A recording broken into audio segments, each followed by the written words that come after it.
Halo semua foodpreneur Indonesia, ketemu lagi di acara Foodies on Sharing, acara yang memang didedikasi oleh Foodies untuk menghadirkan narasumber yang baru-baru, kemudian untuk berbagi sharing dengan kita semua.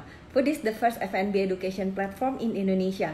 Sebentar saya mau undang dulu ya. Selama kita nunggu sambungan dengan narasumber kita malam ini. Halo, halo.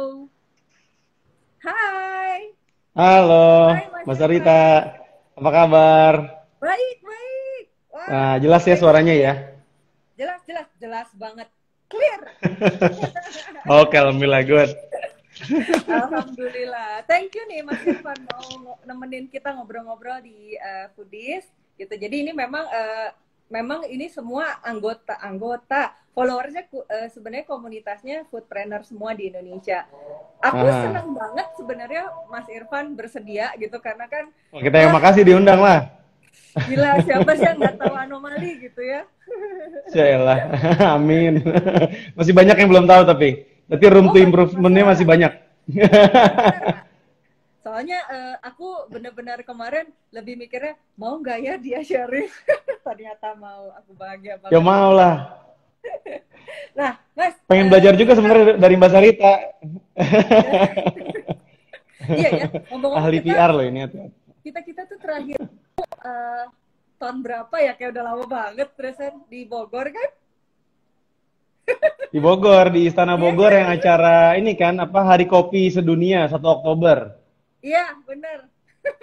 Iya. Udah lama banget. Nah, gini Mas, ceritain dulu dong. Oh ya, sebentar, sorry. Teman-teman buat yang mau nanya ke Mas Irfan Helmi, ini bisa lewat fitur Q&A di bawah sana ya. Karena kalau lewat takutnya kalau di komen nanti takutnya tenggelam. Sama nanti akan aku matiin komennya bentar lagi. Tapi nggak apa-apa, kayaknya pada pengen absen kali dari mana sama nyapa Mas Irfan tuh. Halo semuanya. Gitu. Ada kakak, ada ibu mertua, rame di sini ternyata. Wah, ada Nandito, ada teman-teman di Anomali yang masih ada di Anomali ataupun yang udah nggak di Anomali lagi nih. Halo semua. Kan, makanya kan. Iya. Udah Mas, aku ini ya kita mulai aja. Ceritain dong Mas buat semua foodpreneur yang lagi nonton kita gitu, singkat aja lah gitu. Seorang Irfan Helmi ini dulu siapa sih, kok kalau nggak salah ya aku lihat kok latar belakang pendidikannya kok ilmu komputer ya, kok sekarang malah ngaduk kopi gitu loh. Gimana ya?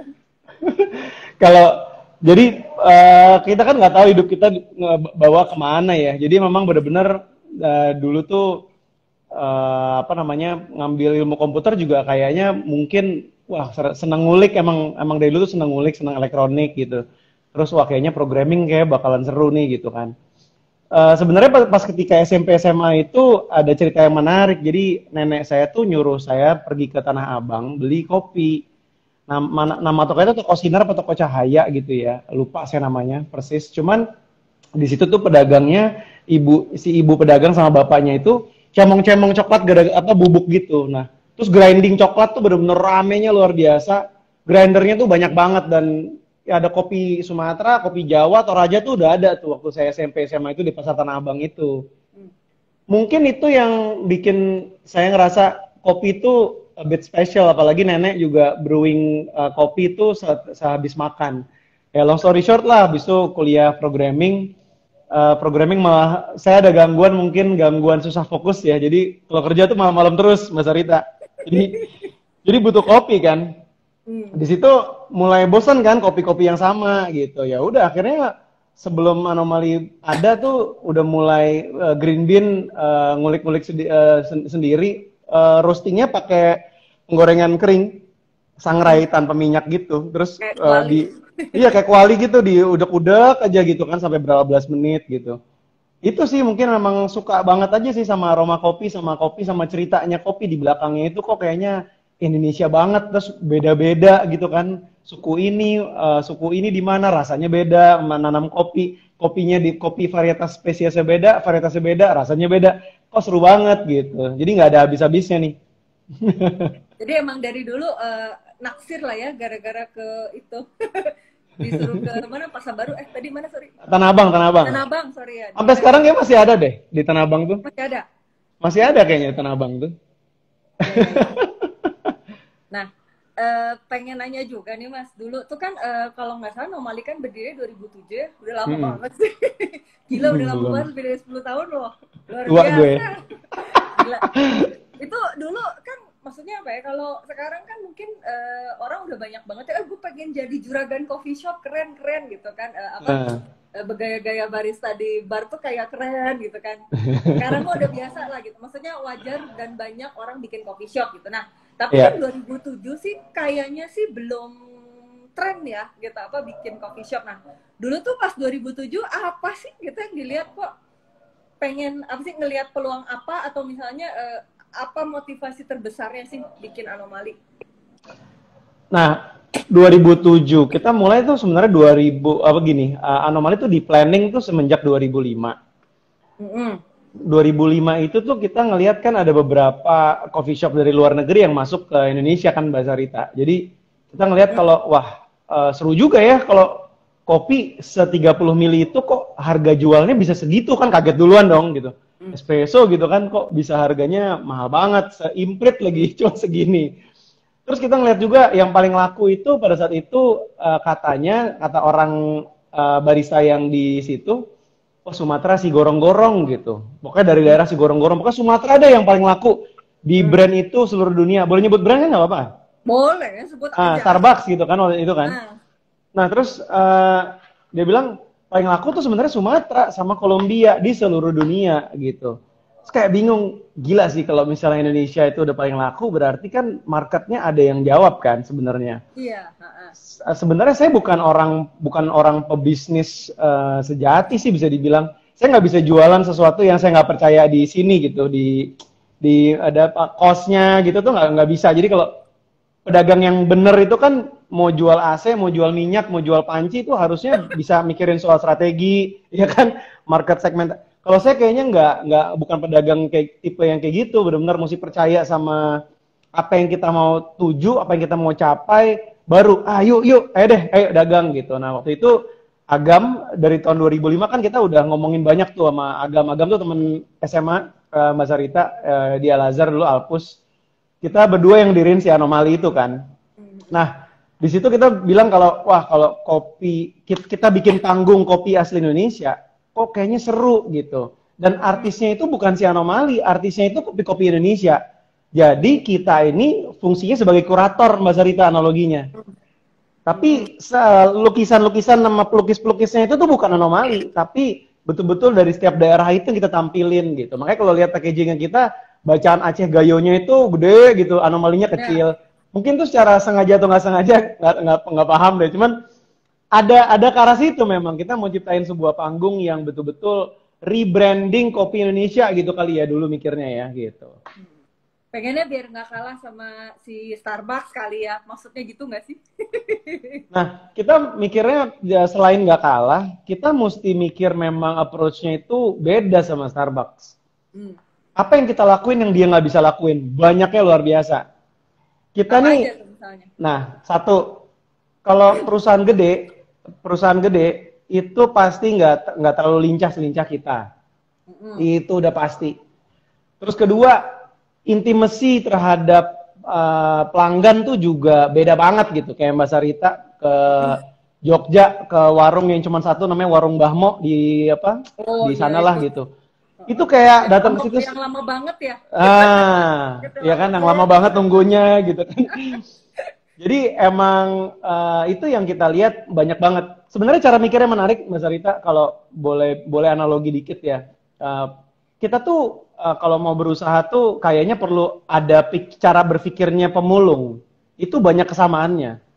Yang orang lain nggak tertarik itu bahkan dalam tanda kutip sampah kita bisa rubah jadi sesuatu yang bernilai dengan angle yang beda gitu. Jadi scavenger itu tuh sebuah kayak skill kali ya, skill scavenging ya. Jadi dalam tanda kutip pemulung tuh penting tuh buat kita gitu. Makanya bisnis sampah kan nggak kalah seru kan? Kali ya. Oh, iya. Gitu soal kopi Indonesia ya. 2007. Jadi buat teman-teman ya bisa karena seingat aku follower-followernya foodies itu hobinya nyatet, Mas. Gitu. Oh gitu. Jadi Rajin ya? serius beneran mereka rajin-rajin Rajin banget. banget. Banyak kalau misalnya lagi ngeliat Hebat. IG story, sih IG live ini ya, pada Aha, nyatet gitu. Dan mereka juga hebat. sering juga abis nyatet tuh, nanti sama mereka di print screen gitu kan, di print Aha. screen sama nanti mereka ngupload di IG masing-masing. Jadi teman-teman jangan Oh lupa di print wow. screen dan di-upload. Nanti kita post deh. Lah, Tapi kok jadi pressure ya? Nanti kalau misalnya tulisannya pada kosong semua, berarti ini gimana nih? Ini salah kagak, salah salah gue nih. kagak lah. Mudah-mudahan berisi ya. Mudah-mudahan ada manfaatnya. Iya, iya. Siap. Nah, Lanjut, terus lanjut. lanjut nih, lanjut. Nah, kan Aha. kemarin tuh kan heboh banget lah pandemi COVID, kemudian pemerintah juga PSBB, akhirnya kan banyak banget usaha-usaha kuliner lah ya. Kita nyebutnya F&B kali ya, lebih lebih Iya, general kan ya. Gitu F&B kan pastinya kan kedampak banget ya, apalagi industri iyalah. kopi kan. Maksudnya Benar, makanan yang utama aja itu terdampak, apalagi kopi yang sebenarnya quote on quote agak lifestyle lah gitu kan. benar, benar. Ya, nah, nah, gimana Mas untuk anomali coffee sendiri? Kerasa nggak, atau misalnya apa sih yang berasa di anomali? Luar biasa kerasanya. Jadi Hmm. ngomong tuh belak-belakan aja lah ya. Hmm. COVID pas masuk COVID minggu kedua, minggu ketiga gitu tuh bener-bener sales kita tuh sisanya cuma 10% kali. Sisa. Sisa ya, aduh. Bukan turun 10% loh ya. Sisanya tuh 10%. Ini gini nih. Jangan sampai kita pahamin krisis itu tuh nggak ada hikmahnya. Saya pernah bilang beberapa kesempatan yang lain kalau saya percaya banget, anomali percaya banget kalau di dalam krisis itu tuh kesempatan yang besar itu luar biasa ada depan mata kita kalau kita bisa ngelihat kan. Kayak zaman dulu Volkswagen ketika belum jadi perusahaan gede, perang dunia pertama kalau nggak salah, kemudian digenjot sama pemerintah untuk dapetin ekonomi yang uangnya rakyatnya untuk modal perang misalnya gitu kan. Itu kan masa krisis zaman dulu, masa perang gitu kan. Mungkin Ya, krisisnya sebabnya beda ya, ya. sebabnya beda. Tapi akibatnya kan tetap krisis nih. Terus zaman dulu ada pabrik sarden, ya kan, di West Coast Amerika. Di West Coast Amerika itu juga timbul industri itu tuh gara-gara prajuritnya itu mau makan apa di kapal lautnya yang berbulan-bulan itu menuju ke medan perang. Timbullah kebutuhan baru namanya sarden. Sebelum itu kan nggak ada sarden kaleng gitu kan, corned beef, corned beef gitu kan nggak ada gitu. Jadi, nah itu yang kita teman bahas di anomali bahwa kita mesti ngapain nih, pasti ada kesempatan gede di depan kita gitu. Ya bayangin Mbak Sarita, keringetan nih kayak apaan tuh, sisa cuma 10%, seru juga ya. Tes mental juga tuh. 10%. Ngeri. Jadi memang kita bisa dibilang ya memang survival mode lah ya. Dan gak usah khawatir, jadi jangan sampai wah survival mode nih gue mati. Jangan mikir matinya, ya nggak ada solusinya kan. Tapi yang jelas berarti apa nih pivoting, kalau orang ngomong kan bahasa kerennya kan pivoting kan, apa yang kita mau lakuin gitu. Kayak misalnya saya punya habit yang baru, misalnya kayak ada produknya si Black Pearl Series nih. Ini espresso sirup, tuang doang ke susu udah langsung latte gitu. Itu kan kayak nggak pernah kepikiran sebelumnya, atau ketika dulu kepikiran pun sebelum COVID siapa yang mau beli gitu misalnya. Iya. Nggak ada timing momentumnya tuh nggak ada gitu. Jadi timing it's almost everything kalau kita bisa jawab dengan sesuatu itu sih gitu. Tapi berarti survival mode-nya anomali coffee itu apa aja, Mas? Kita nyoba banyak banget nih gini. Kita nyoba pakai frozen foods. Karena kita mikir gini, Mbak Sarita, orang mau di rumah, terus makanannya anomali itu kan banyak juga yang laku tuh yang western. Tapi kalau makanan western buat dimakan di rumah ya kurang seru. Pada saat itu juga kita juga lagi ada paralel untuk project masakan rumah, tapi nggak ada kepikiran sama sekali untuk di frozen. Kemudian kita buru-buru bikin vacuum pack sama frozen. Ya. Tahan sampai 1 minggu, sampai 3 minggu kalau misalnya benar-benar di freeze ya. Karena itu makanannya udah matang kan Mbak Sarita. Jadi mulai dari masakan rumah, frozen vacuum pack kita kirim lewat transaksi online lah. Terus kita pastinya lah kalau no brainer lah untuk satu botol 1 liter, atau kita bahkan ngeluarin yang 2,2 liter. Jadi kita tahu kan keluarga tuh di rumah ramai. Buset, Jadi 2,2 liter. 1 liter kita ngeluarin 1 liter juga ada, yang 2,2 liter juga ada, kayak kayak bentuknya kayak galon lagi. Galon kecil ya berarti. Jadi kayak gitu-gitu tuh nggak kepikiran kalau misalnya nggak COVID kan. Terus kita pivotingnya lagi apalagi ya? Kita tadi yang Black Pearl series ini yang ini baru keluar gitu. Terus coffee drip ini juga apa lumayan laku nih si coffee drip ini. Kopi drip ya. Yang single pack gitu ya. Jadi emang apa ya? Kita malah sekarang ngerasa yakin bahwa coba deh, Mbak Serita pasti tahu banget kan, tahu banget juga soal F&B, bahkan lebih tahu dibandingin saya, mungkin lah ya, apalagi di beberapa hal lain kayak public relation ya. Mungkin kayak coba deh kita coba lihat, apakah sekarang itu saatnya untuk kita buka cafe yang investasinya tuh gede, misalnya dengan square meternya 300 square meter, tapi buka di mana-mana gitu. Itu kan kita jadi mikir kan, berarti jangan-jangan setahun paling nggak sampai, I don't know, sampai vaksin ini ada atau apapun itu ya, pasti orang kan memang lebih menahan diri gitu untuk melakukan bersosial seperti zaman dulu yang memang ketemu orang salaman gitu kan, ngobrol deket. Nah itu yang kita terus terang masih terus definisiin sih, Mbak Serita. Jadi banyak banget yang kita nggak tahu. Kalau ditanya, Van, new normal banyak banget nih. Van, new normal anomali apaan gitu kan? Even sahabat juga nanya. New normal apaan? Gue juga nggak tahu, bos. Jadi pokoknya supaya lo nggak ketularan aja. Jadi supaya lo nggak ketularan aja. Intinya benar-benar kita mendisiplinkan diri sih. Kalau saya sih new normal sih. Mendisiplinkan diri ya? Maksudnya berarti lebih ke diri sendiri ya, bukan untuk usaha kali ya? Wah, saya benar-benar percaya. Karena gini, Mbak Zarita, kalau kita nggak ajak semuanya untuk disiplinkan diri, oke, kita di dalam anomali, kita ngomongin teman-teman anomali deh yang kerja di anomali ya. Oke, di anomali, ini cara anomali untuk new normal ya, gitu. Kita nggak bahas nih soal disiplin diri nih. Pokoknya ini SOP-nya anomali. Emang kita pikir pas dia pulang, dia akan ngejalanin protokolnya anomali. Dia nggak mikir itu perlu kan, karena itu di tempat kerja gue perlunya. Begitu keluar tempat kerja, gue nggak perlu. Jadi yang pertama itu benar-benar, ini belum ngomongin soal tamu. Kemarin hari tanggal 8 Juni kan pertama kali buka yang 50% itu kan capacity itu benar-benar depan mata saya gitu. Kalau ada bapak-bapak lah, seorang bapak-bapak yang maksa gabungin 2 meja jadi satu, padahal kita nggak boleh gabungin 2 meja jadi satu. Itu maksa, ini kakak saya, ini adik saya mau ketemu udah lama di cafe anomali. Ya jadi memang disiplinkan diri itu tuh benar-benar kunci sih kalau menurut saya. Baru setelah itu kita punya satu pemahaman yang sama, baru ada new normal itu gitu.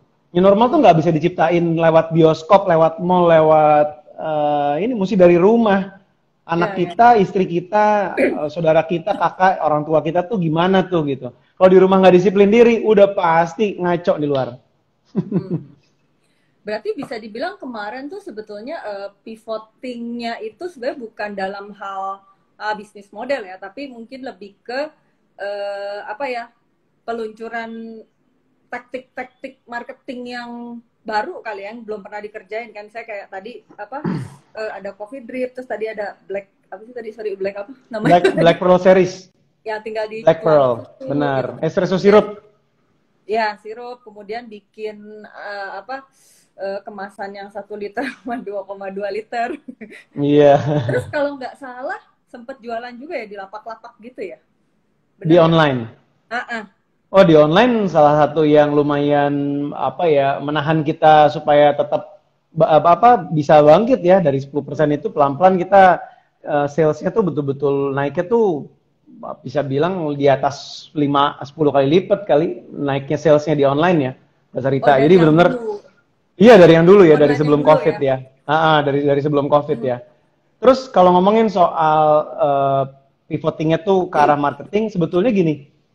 Produk itu kita nggak bisa tawarin tiba-tiba anomali nawarin hand sanitizer terus kemudian hand sanitizernya anomali yang laku gitu kan. Karena familiarity orang terhadap anomali bukan hand sanitizer sama face mask sama masker gitu. Familiarity-nya tuh sama kopi Indonesia gitu kan. Nah, jadi yang mesti, ini menurut kami ya, pastinya mengandung banyak salah juga mungkin.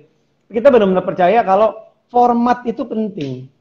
Format itu penting. Ambil lagi contohnya kayak sarden zaman dulu. Orang dulu tetap makan ikan sebelum adanya perang itu yang orang kemudian dikaleng-kalengin sardennya. Tapi dalam format yang baru menjadi sebuah kaleng yang diasinin, tahan lama, kedap udara, bisa tahan berbulan-bulan. Tetap tuh sarden tetap sarden gitu, nggak jadi udang gitu kan, nggak jadi apa-apa gitu. Tapi format itu penting ketika kita mau ngelakuin pivoting gitu. Kalau menurut saya, jadi jangan sampai kita mikir kayak produk gue ya harus dinikmatin di kafe. Gue nggak bisa produk nggak dinikmatin di kafe. Terus terang ada beberapa juga teman-teman yang berpikiran kayak gitu ya. Gue kan kopi gue kopi yang premium, kopi yang specialty-nya specialty mentok gitu misalnya ya. Orang datang ke tempat gue karena dapat semua ininya, semua layanan itu dari barista-barista gue gitu. Jadi gue nggak bisa tuh yang namanya ada kayak gini dan sebagainya gitu. Nah itu udah pilihan orang, nggak ada benar salah sih kalau menurut saya. Ya. Pilihan kita nggak gitu.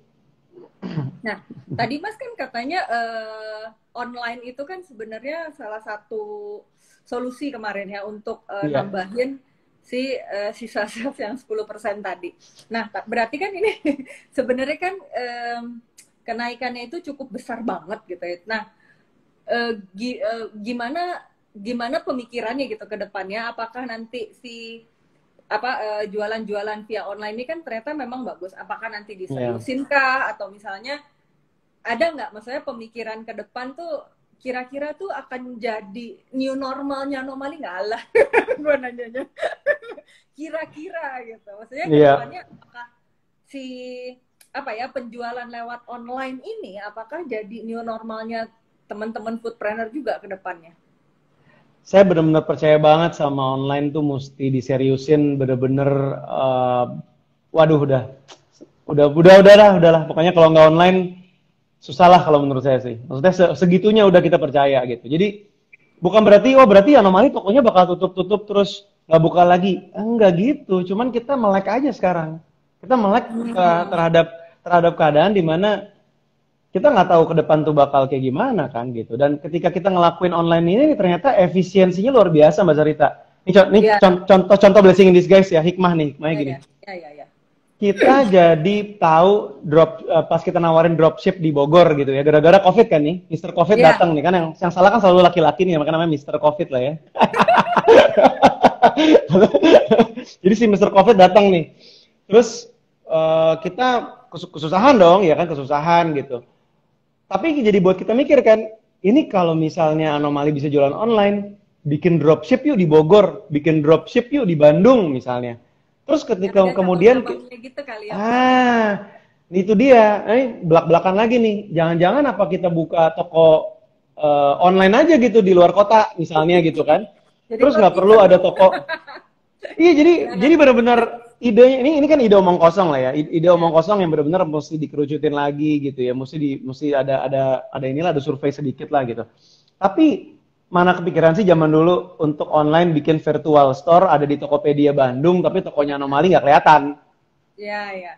Gitu kan. Jadi kayak, ini kan format baru, format toko yang baru, produknya juga format baru gitu. Jadi memang kalau nggak online ke depan sih agak susah sih kalau menurut saya. Dan kalau pertanyaan tadi ke depan tuh ya new normalnya kayak gimana? Kalau Anomali nih ya. Ini nggak tahu yang lain ya.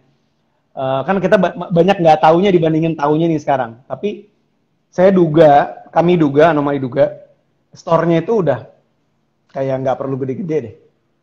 Kedepannya. Kayaknya gitu.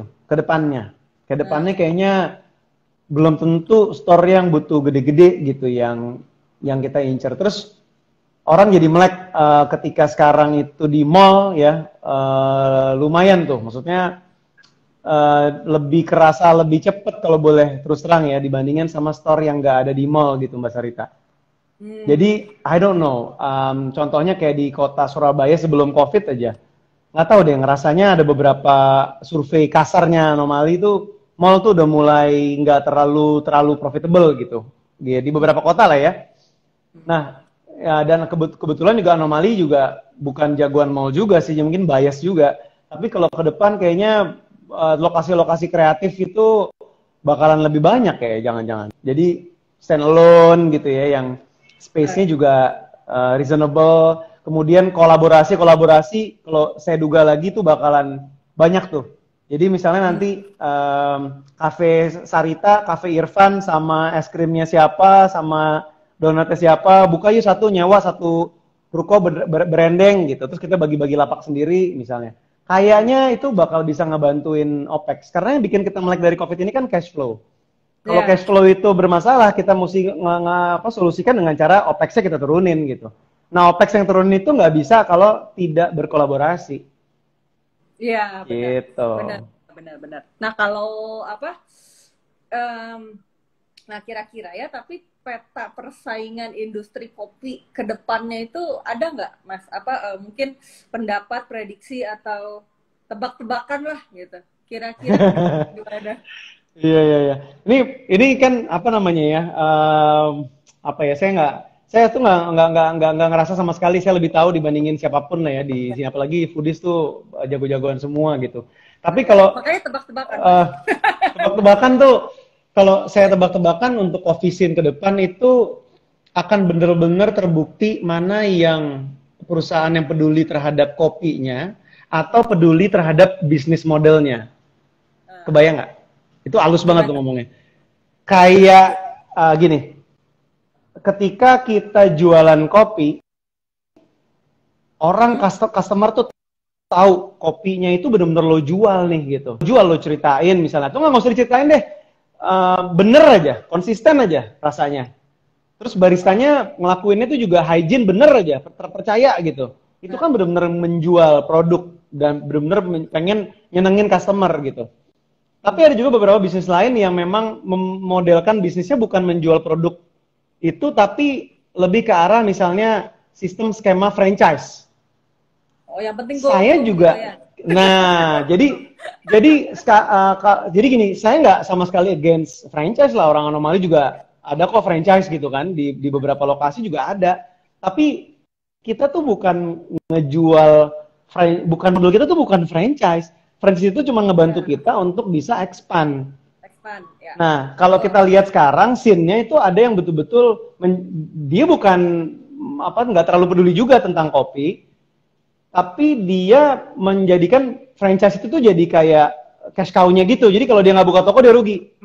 Ya. Gitu. Kalau dia nggak buka toko dia rugi gitu. Nah, kalau dugaan saya sih itu akan mulai kesortir. Itu akan mulai kesortir karena masanya itu, audiensnya itu sekarang udah mulai bisa milih gitu, mana kopi yang seriusan, mana memang yang dia asal buka aja, banyak banget emang store-nya, tapi asal buka aja, tapi juga akhirnya nggak rame juga gitu. Akhirnya ya mereka pasti mikir kan, gue tutup enggak nih toko yang ini nih gitu. Mungkin dugaan saya gitu sih. Jadi ke depan nih akan sortasi betul-betul siapa coffee shop atau booth, kedai atau toko kopi apapun itu yang mana yang serius kopi, mana yang serius membisniskan kopinya, mana yang membisniskan model bisnisnya. Sih. Jadi gitu ya, beda mana yang membisniskan kopi, mana yang membisniskan apa tadi model bisnisnya. Benar. Mudah-mudahan nggak bingungin ya. Enggak, cuma makanya diulang lagi sama gue. Jadi maksudnya ada yang peduli sama kopinya, atau ada yang lebih peduli sama apa tadi bisnis ekspansinya. Iya, ekspansinya gitu. Kalau gue nggak buka, gue rugi nih gitu. Rugi di mata shareholder misalnya, atau rugi memang di P&L sendiri karena memang kita tipis banget untuk kalau nggak dibantu sama pembukaan toko baru yang punya franchise fee di depan gitu loh. Kayaknya sih itu akan kesortir tuh, gitu. Apalagi dengan COVID ya. Profit and loss kan ya, bener ya? Iya, betul. Takutnya ada yang nggak ngerti P&L apaan tuh. Oh iya, profit and loss, betul. Jangan-jangan di produk new launch lagi loh. Tapi bagus tuh, Mbak Serita ngomong profit and loss tuh, itu bagus. Itu juga banyak artikel yang saya baca, bahkan nggak usah ngomongin kopi, ngomongin startup aja, appetite investor itu udah betul-betul tidak terlalu liar dalam tanda kutip gitu, dalam memberikan suntik dana. Dia pengen ngelihat bisnis modelnya yang bener dulu nih, yang bisa ijo dulu deh, biarpun dikit nggak apa-apa. Ijo aja di P&L-nya, profit and loss-nya tuh di bottom line-nya, EBITDA-nya itu ijo aja. Nggak gede nggak apa-apa, tapi baru gue mau. Tapi kalau masalah masih marah terus, lo nggak ada bisnis modelnya yang gimana gitu, saya baca di artikel ya, sekarang udah beda banget appetite dari investornya gitu. Ini P&L tuh penting banget sih kalau ke depan Ya. kayaknya. Bukan belum tentu valuation akan terusan kayak gini sih. Nah Mas, Valuation tentang game ya. berarti kan ini kita ke depannya even ya mau kemarin COVID atau enggak COVID sih, sebenarnya kan persaingan mah tetap selalu ada ya gitu. Maksudnya Iya. selalu ada, dan kalau misalnya marketnya membesar, marketnya makin banyak yang suka gitu loh, maksudnya secara produknya, itu kan pastinya persaingan pastinya akan semakin ketat tetap ya, walaupun memang kuenya juga cukup besar gitu, tapi tetap aja Benar. kita yang udah nyemplung ke bisnis ini kan udah pasti kita harus survive, dan kalau bisa ya tetap apa ya namanya ya, tetap inovasi lagi biar dapat lah gitu konsumen-konsumennya tetap setia gitu sama kita. Nah, bisa nggak Mas diceritain dong, sharing gitu, maksudnya kalau selama ini kan tadi lah si anomali ini kan kalau aku lihat juga selalu inovatif gitu kan, kemudian selalu pas kemarin kena tadi kena COVID juga kan pivotnya bisa cepet gitu. Nah, di timnya Mas Irfan sendiri gitu, itu sebenarnya ada nggak sih Mas tim misalnya apakah ada tim riset, apakah ada tim marketing, maksudnya kok bisa pivotnya cepet gitu, Nah, survival mode-nya kok bisa beres gitu loh. kelihatan di luar gitu ya. Di dalam setengah mati loh. Debat mulu. Which is itu inilah apa kristalisasi ide. Nah, soal tim. Ini anomali benar-benar luar biasa. Beruntung kalau nggak ada tim yang seperti anomali sekarang punya, itu anomali mungkin udah nggak ada. Itu nomor satu deh. Pokoknya yang kopi itu nggak bisa menjual diri. Kopi itu dijual sama orang. Jadi yang orang itu bukannya si Irfan sama si Agam. Orang itu rame-rame kan satu tim. Nah, itu jelas lah ya, itu klise. Oke. Kemudian ada pembagian tugas nggak? Pasti ada. Tapi kita nggak pernah yang namanya ngomong, kalau orang marketing ngomonginnya marketing doang, nggak bisa ngomong yang lain. Karena ide lo harus kuat di marketing, nggak bisa. Dan operation juga sama. Lo GM nih di operation nih misalnya, terus lo nggak usah ngomongin soal marketing ya, segmentasi market dan sebagainya, itu lo nggak usah ngomongin karena tugas lo bukan itu. Kita nggak ada pengotak-ngotakan gitu. Jadi tanggung jawab kita kotak-kotakin. Tapi kalau untuk brainstorming, idea dan sebagainya tuh nggak ada sama sekali yang kita kotak-kotakin. Jadi kita benar-benar ngumpul jadi satu, grek, habis itu ngomongnya apa? Bukan inovasi lucunya Mbak Zarita. Jadi apa? Anomali itu bukan ngomongin soal inovasi. Orang luar ngelihatnya kita berinovasi gitu misalnya ngelakuin ini. Ini tuh relevansi yang kita coba tampilkan.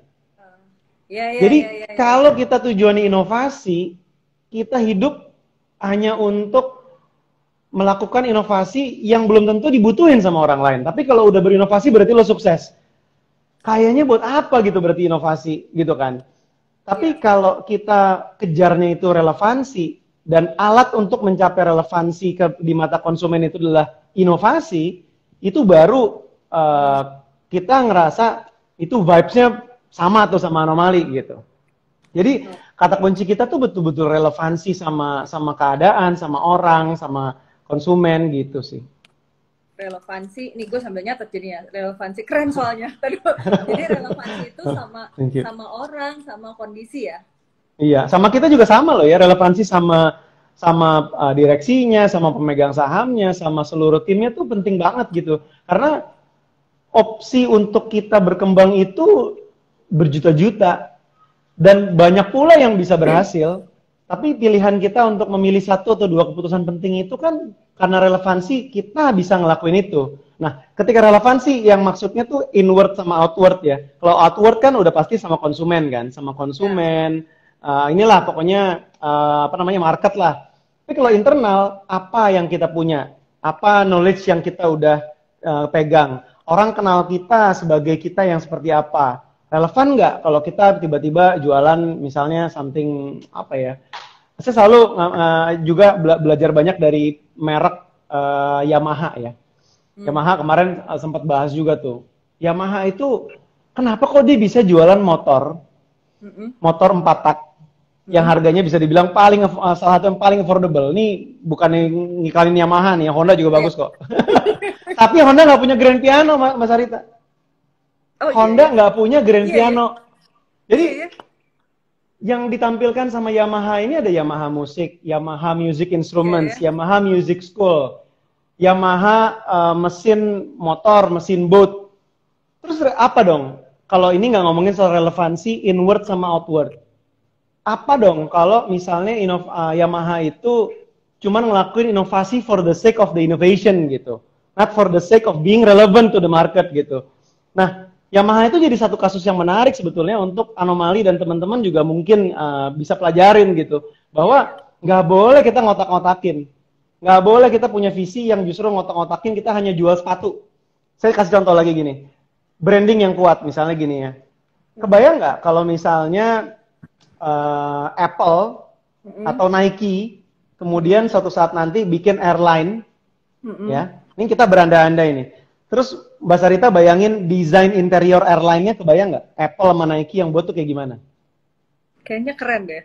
Nah, bandingin sama brand yang saya nggak usah sebut lah gitu. Brand sepatu lain atau brand handphone lain gitu ya. Misalnya yang dibuat sebutlah di Asia deh misalnya deh gitu. Di buatan Korea deh misalnya gitu ya.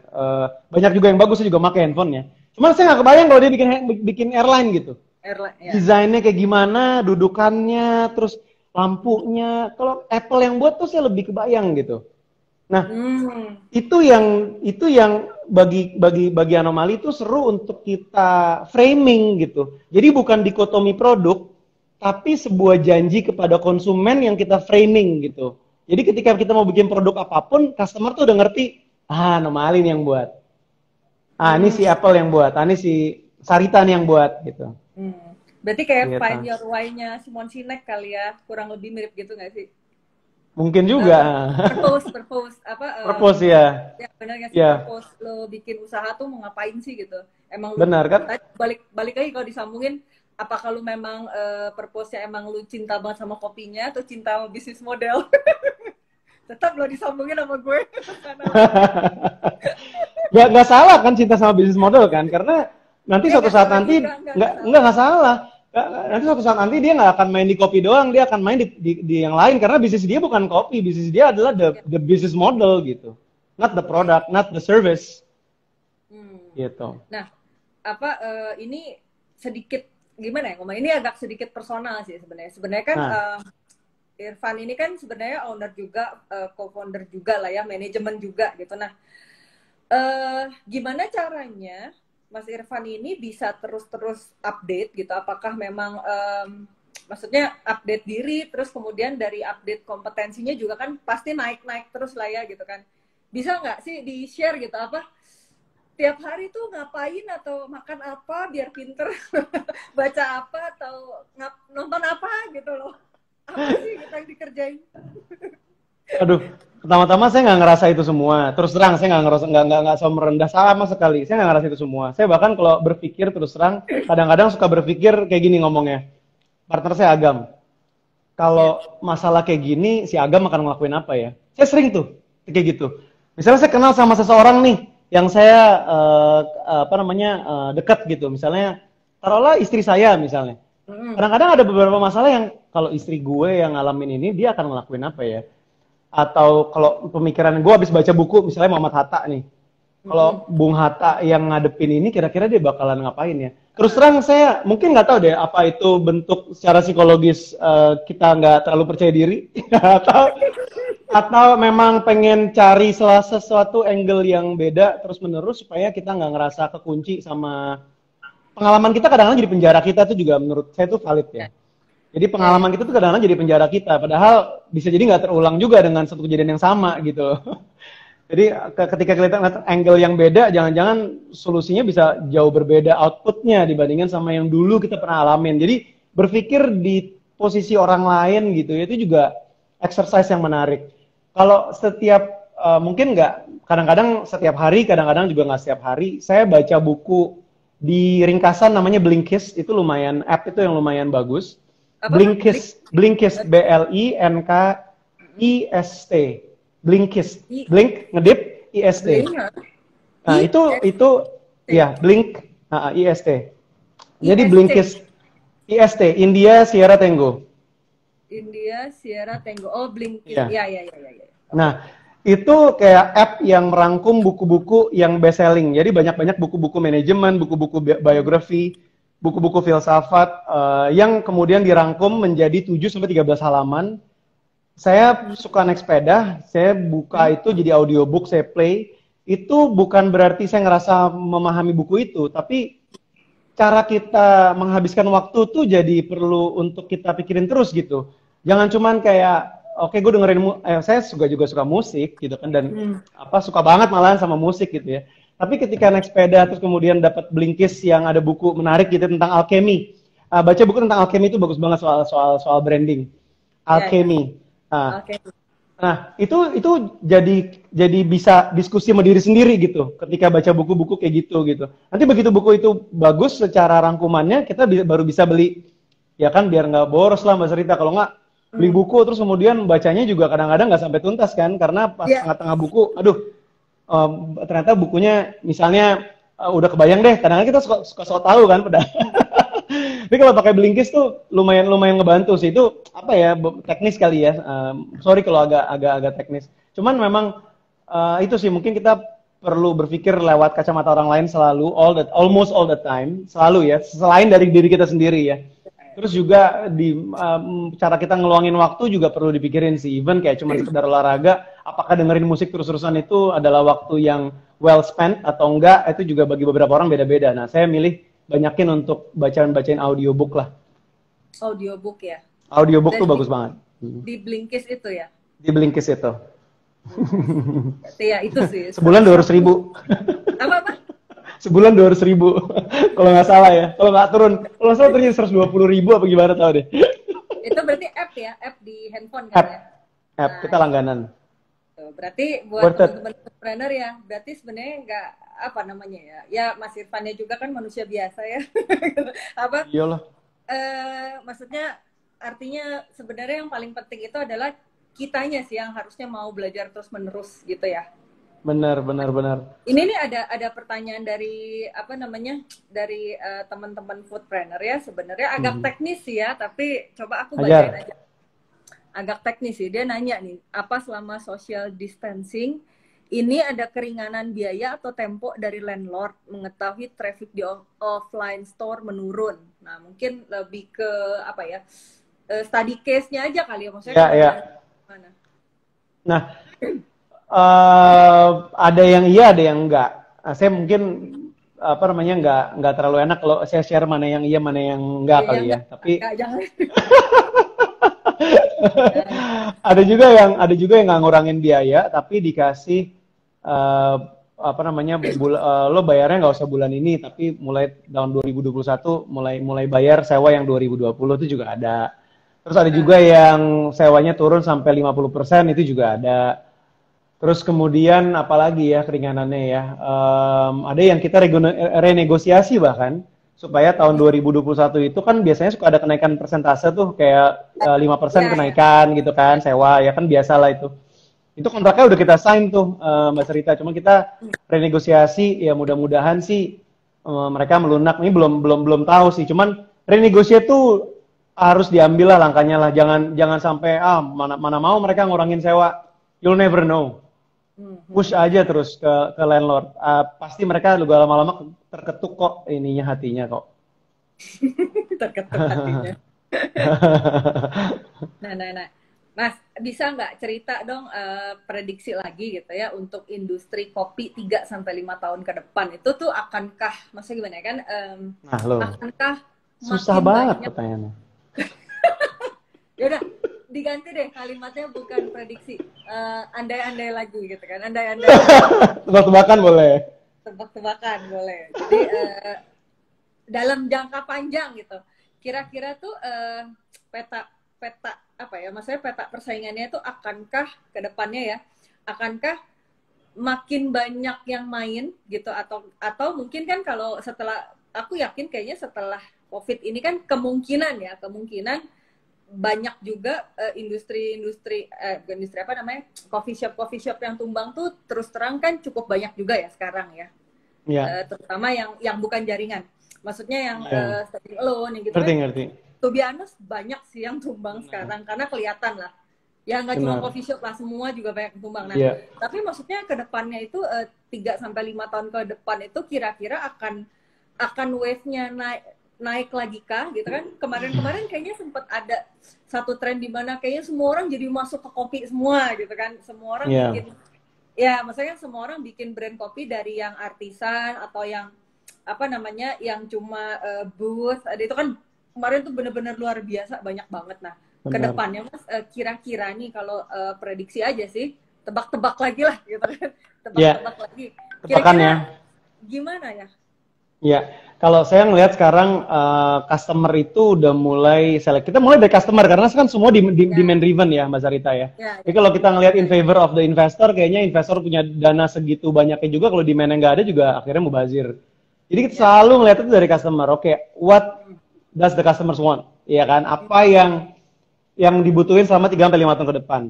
Ya, Satu, menurut saya sih tebak-tebakannya customer tuh udah selektif, udah semakin selektif. Selektif bukan berarti oh gue cuma mau yang single origin coffee aja, yang lain enggak gitu. Bukan ke arah situ, tapi dia lebih tahu apa yang dia mau. Kalau dia mau kopi susu, dia tahu kopi susu yang enak. Kalau dia mau black oh, coffee, dia tahu black coffee yang enak. Kalau dia mau memang cold brew, dia tahu cold brew yang enak gitu. Jadi ya, itu udah mulai kebentuk tuh kalau menurut saya harusnya di masyarakat. Ini terjadi dalam seluruh industri yang bubble. Jadi ketika industri yang ah, bubble itu pasti akan kaget dan semuanya akan beli, nyoba, ya kan naik tuh grafiknya. Tapi begitu udah ya, nyoba customer mulai tahu deh, oh yang ini gue suka, yang ini enggak, yang ini buat gue, yang ini buat lo gitu kan. Nah ya, ini ya, 3 5 tahun ke depan tuh kayaknya akan seperti itu. Makanya relates ke tadi yang saya sempat sebutin sebelumnya. Kita ngomongin kopi nih kan, mana yang serius di kopi, mana yang serius di bisnis model doang. Nah, itu yang hmm, bakalan kesortir tuh kalau menurut saya dalam 3 sampai 5 tahun ke depan. Terus berikutnya kita ngomongin agak mentok ke 5 tahun ya. ya, Indonesia selama 10 tahun itu kenaikannya itu sudah konsumsinya itu udah luar biasa. Bayangin dari tahun ke tahun itu 8% year on year increment. hmm, Itu one of the fastest growth di coffee consumption dalam satu negara. ya, Dan kemarin dapat kabar dari Mas Burhan dari Tempo, direktur eksekutifnya Tempo, hasil data tempo.com ya, .co sorry, itu betul. nyebutin bahwa 2019 itu apa namanya growth-nya bahkan 13%. Nah, Hmm, ya, kita bedah. hmm, Growth-nya yang segini gedenya itu tuh ada di mana? Apakah di FMCG atau di retail and F&B ya? Nah, ternyata ya, itu di FMCG itu tuh angkanya tuh 4,5 sampai 5,2%. Nah, ini ngomongin data nih. hmm, Sementara di F&B retail itu growth-nya sampai 20% lebih. Year on year loh. Gila nggak? hmm, Nah, berarti kita lihat bahwa orang akan juga tadi ya, dia akan punya preferensi sendiri-sendiri dan dia akan nggak nganggap kopi itu kayak oke sekedar ada aja terus kemudian gua akan ambil. Nggak, ya. Jadi orang akan tetap selektif. Tapi yang kita lupa itu di hulunya Mbak Sarita. hmm, Selama 10 tahun terakhir, produksi kopi itu tidak pernah meningkat di kebun kopinya. Nah, makanya yang saya juga kan salah satu dewan pengurusnya Sustainable Coffee Platform of Indonesia, ya, ya, kita ngurusin gimana caranya supaya kita punya nih forecast nih ke depan nih 10 tahun ke depan nih. Kan angka kan itu forecast ya. ya, Itu dibuat oleh badan yang terpercayalah bukan kayak saya yang main tebak-tebakan doang. Jadi itu akan diprediksi betul-betul kopi itu bisa apa scarcity, bisa ke apa ya ada perebutan gitu, perebutan stok. Nah, hmm, kalau saya ngelihat apa jangan-jangan yang 3 5 tahun ke depan trennya akan juga terbentuk kedekatan antara roaster kafe dengan kebun tuh akan semakin intim, akan semakin dekat. Itu juga tebak-tebakan saya juga. Karena semuanya udah sadar nih kalau gue mesti nyelamatin resource gue. ya, karena nggak bertambah Gitu. tadi ya. Iya, karena tadi gitu kan growth-nya ada. Nah, itu kalau kita nggak ngomongin COVID. Iya sih. Kalau kita ngomongin COVID, ya kan? Kalau kita ngomongin COVID, ya udah pasti 2020 pertumbuhan konsumsi kopinya mungkin akan terganggu. Tapi 2021 onwards kayaknya jangan-jangan akan balik ke pertumbuhan yang 2018-2019, which is yang lumayan lumayan signifikan gitu. Hmm, oke, Mas, ini memberi kesempatan buat teman-teman yang pengen print screen, kita pause dulu sebentar boleh? Oke, siap. Kita pause dulu gitu sebentar. Ya teman-teman di print screen sekarang ya, gitu di print screen sekarang. Ini juga deh. Di IG Stories, gitu kan? Di IG Stories, tag juga Mas Irfan Anomali sama Foodies. Oke. Ya. Lanjut lagi pertanyaannya. Oke. Ini tinggal sisa 10 menit sebenarnya. Jadi aku mau aku mau bacain lagi pertanyaan ya. Silakan. Oh ini tadi udah. Oh ini nih, ada satu pertanyaan yang cukup relevan sih kalau ditanya sekarang. Gimana caranya merubah kebiasaan konsumen yang sudah 3-4 bulan stay di rumah jadi bisa walk in ke kafe? Gimana caranya? Wah, saya nggak terlalu, karena gini, kalau saya juga nggak berani terlalu lantang untuk bilang kalau ayo kita balik lagi ke kafe itu sekarang udah aman, lo keluar sekarang juga aman. Saya nggak dalam posisi juga untuk bisa meyakinkan diri saya sendiri, keluarga saya, apalagi customer saya, gitu kan. Jadi kita jangan mau cepet-cepet mau ngelangkah. Nih kita lagi di jembatan nih gitu. Jadi jembatan itu tuh masih goyang gitu kan. Jembatannya masih goyang nih, kita masih nggak tahu nih. Ini berapa langkah lagi akan ke depan sampai. Cuman udah kelihatan sih tuh ujungnya tuh si jurang yang satu lagi tuh udah kelihatan tuh gitu si jembatan ini. Cuman jembatannya masih goyang gitu analoginya Mbak Sarita. Jadi jangan buru-buru lari ke sana gitu, karena lo bisa jatuh karena jembatannya goyang. Jadi sekarang nih waktunya kita pegangan dulu pelan-pelan, coba kita jalan tetap maju, beresin protokol-protokolnya yang aman, kafe itu diberesin. Jangan pernah terlalu percaya diri kalau Cafe Go udah aman. Anggap Cafe Go tuh setiap hari tuh belum aman dan masih ada lagi room to improve. Itu pentingnya luar biasa untuk kita bisa selalu mendengarkan. Jadi anggaplah kita lagi di jembatan goyang lah, udahlah pelan-pelan maju pegangan. Sampai insya Allah kita sampai depan sehat, nggak ada yang celaka. Kita bisa melihat view yang bahkan lebih bagus lagi gitu di gunung habis ngelewatin jembatan yang ini gitu. Ya. Gitu kali. Tapi Mas, sebenarnya berarti kan sebenarnya habit konsumen kita kan udah pasti berubah ya, pasti lah ya, nggak mungkin enggak kan. Iya dong. Even though misalnya nanti akan balik lagi pun, kayaknya jangka waktunya itu ya nggak secepat, nggak bulan depan gitu, nggak juga gitu kan. Iya, enggak sih kalau menurut saya. Bener. Jangan terlalu optimis juga bulan depan tuh akan normal kan gitu. Iya, karena kayaknya kalau aku nggak salah baca ya kemarin tuh kalau nggak salah justru pertambahan orang yang terinfeksi kalau nggak salah perharinya malah makin banyak ya sekarang ya. Untuk Indonesia iya, tapi untuk Jakarta kan kalau datanya kan nggak terlalu signifikan kalau nggak salah ya, tapi itu dia sih Mbak Sarita yang kita tuh masih banyak nggak taunya gitu. Even kita PSBB ini dicabut nih, apakah memang betul untuk kesehatan kita dengan keselamatan hasil orang COVID ya, bukan unemployment ya. Kalau unemployment udah jelas lah solusinya kita cabut PSBB terus kita kembali gitu. Cuman memang ya, kenapa anomali akhirnya gini deh Mbak Sarita, mungkin kenapa anomali akhirnya membuka kembali, memberanikan kembali untuk buka dan mengajak lagi. Walaupun tidak teriak ngajaknya gitu ya, tapi ngajak lagi kalau ayo kita udah buka nih gitu. Kalau yang kangen oke, silakan, yang aman ya, yang teratur ya gitu kan. Kenapa? Karena nggak mungkin ini selalu keadaannya tuh seperti tertutup dan lockdown atau PSBB terus menerus gitu.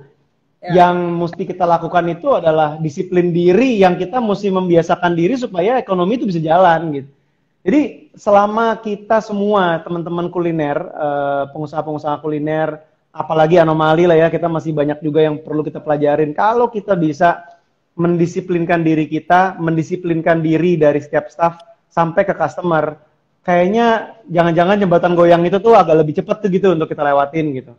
Karena the definition of new normal itu adalah ekonomi kembali naik, tapi penularannya tuh nggak lagi signifikan. Gitu. Itu mungkin yang kita bilang kalau gitu. Indikator yang new normal tuh berhasil. Putus-putus ya? Dikit. Ya, dikit. gambarnya freezing kalau di aku. Halo, halo, Halo, halo. halo. Sinyal Sudah, sinyal sudah. putus-putus ya? Udah. Ya agak buram sekarang wajahnya. Ah, iya Mbak Sarita juga agak burem. Ya, Tapi tapi aku nggak, cocok pas lagi tapi burem kayaknya. suaranya masih lanjut, nggak apa-apa sih kalau aku mah. Oke. Suaranya masih lanjut. Iya, Ya, iya, ya, ya. iya, iya. Jadi maksudnya yang paling penting itu adalah walaupun kita sekarang udah mulai boleh buka kali ya, cuma lebih ke disiplin di protokol mungkin ya. Jadi apa ya?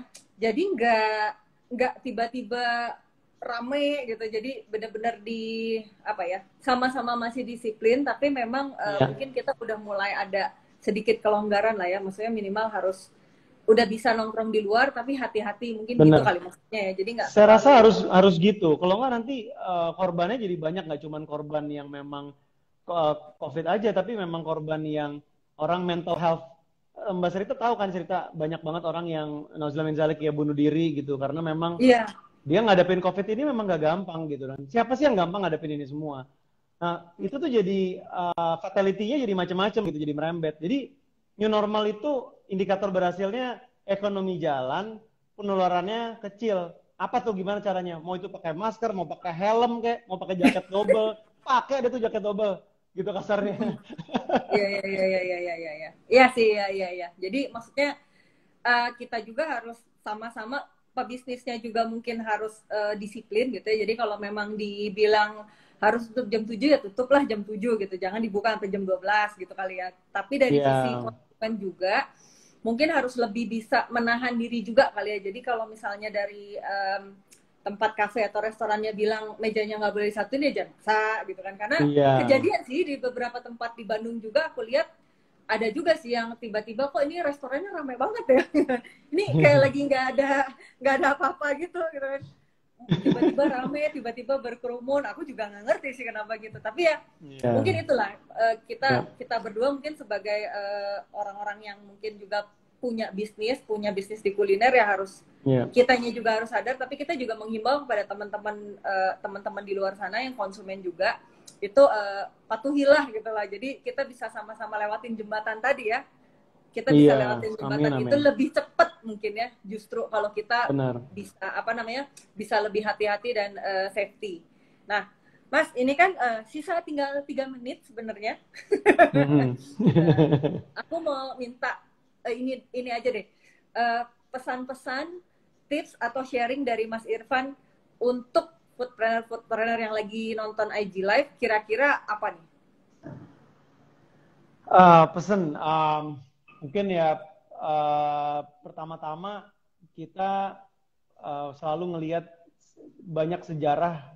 Sejarah tuh kita untuk bisa pelajarin supaya kita optimis. Jadi tadi saya bilang di awal, sejarah tuh ngebuktiin banyak banget bisnis yang sukses dan malahan lahirnya itu pas lagi krisis. Itu banyaknya luar biasa. Ya. Tolong Google sekarang deh, innovation karena krisis, karena war, karena apalah, coba cari di Google deh gitu. Itu banyak banget yang bisa kita pelajarin. Jadi kita Ya. lagi krisis nih, berarti apa? Kesempatan itu tinggi banget gitu. Jadi optimisme tuh perlu dibangun. Dan optimisme bukan berarti selalu berasal dari kita selalu yang founder atau pendirinya atau pengusahanya. Ya. Dari mulai teman-teman yang ngejaga parkiran kita yang dia lebih optimis dari kita, dia ngomong ke kita aja kalau dia optimis, saya ketularan optimisnya. Jadi Iya. saya juga bukan orang yang paling optimis di anomali juga gitu at Ya. certain time ya. Tapi karena Ya. punya teman-teman yang optimis, jadi ketularan juga alhamdulillah gitu. Ya. Mungkin terus yang kedua, bisnis ini soal apa ya? Bukan soal, saya senang banget sama apa yang selalu disampaikan Mbak Sarita, terus Mas Rex juga dalam tulisan-tulisan tuh, lo jangan nekat deh gitu. Yang itu benernya gila sih. Maksudnya kayak apa ya, kayak adu nyali gitu kan, kalau misalnya mau bisnis tuh jadi kayak adu nyali gitu. Nah, belum mulai kan lo, berarti lo belum ada nyali lo kalau belum mulai bisnis. Nggak gitu sih bos. Mas, Jadi benar-benar under 55, 50 second. Ntar tiba-tiba putus ya under takutnya. 50 seconds. Oke, oke. Ya. Ya, mungkin itu ya optimisme, kemudian penuh perhitungan. Ketiga, punya niat yang baik dan emang benar-benar relevan sama Ya. yang kita punya. Kalau nggak pakai Oke. niat baik sama nggak relevan, udahlah nggak usah bisnis mungkin. Kalau menurut saya gitu. Oke, paling itu aja cukup dari Mas Siap. Irfan. Hari ini banyak banget, pasti catatannya banyak. Gue aja lumayan lah, walaupun nggak banyak-banyak banget. Oke, paling itu dulu. Thank you banget buat Irfan Ya, thank Helmi you banget. hari ini. 1 jamnya berharga banget. Bikin Thank you kita banget. makin pinter. Gitu. Paling next Sama-sama. time mungkin kalau misalnya aku ajak sharing lagi mau ya. Mau dong, thank you banget kalau mau diajak-ajak Oke, lagi. kalau gitu. Selamat Seneng malam kok. Foodpreneur Indonesia. Thank you Irfan. Dadah. Thank you, bye, makasih.